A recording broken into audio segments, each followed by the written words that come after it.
Good morning, students. We will just revise last two topics that are left out.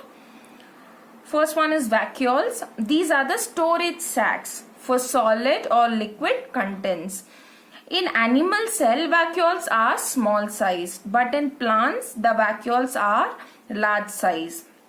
Hopefully you know the reason. I had explained it to you. Plants cannot move. So there is a need for them to store the materials within the vacuoles. Whereas in animal cell, it is not so. Some may occupy 50 to 90% of the total cell volume. The vacuole is bounded by a membrane called tonoplast. Very important. Functions of vacuoles. Vacuoles are full of cell sap and provide turgidity and rigidity to cells in plants. Turgid cell means which is filled with water. Many substances like amino acids, sugars, organic acids and proteins are stored in vacuoles.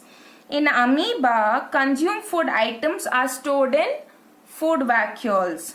In some unicellular organism, vacuoles play a very important role in expelling excess water and some waste from the cell. Such vacuoles are known as contractile vacuole. Remember this? Contractile vacuole, it actually helps in water regulation, or I can also call it as osmotic balance. A very important concept once again, cell division. New cells are formed in organisms in order to grow to replace old and dead injured cells and to form gametes. Gametes are nothing but the reproductive cells, that is nothing but the egg and the sperm, and required for reproduction. Cell division, the process by which new cells are formed or are made, is called cell division. Now cell division can be categorized into two types. One is mitosis. Mitosis is also known as equational division. Each cell is called mother cell. This is a mother cell and divides to form two identical daughter cells. The daughter cells have the same number of chromosomes as mother cell. So we know there are 23 pairs of chromosomes, and the daughter cells are formed. Even daughter cells also have 23 pairs of chromosome. It's called equational division because the chromosome numbers are equally distributed, and such kind of division is seen in somatic cell, or all the cells except the reproductive cells. Mitosis is seen.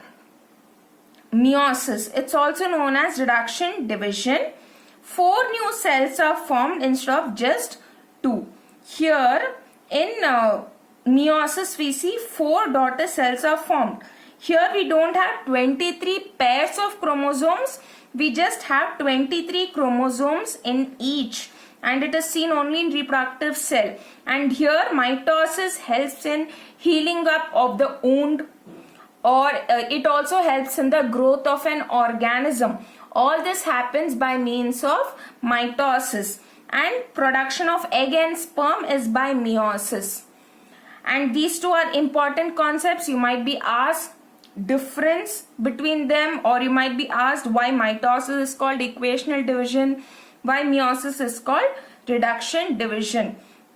Because the daughter cells get only 23 chromosomes, whereas a parent cell has 23 pairs. Thank you.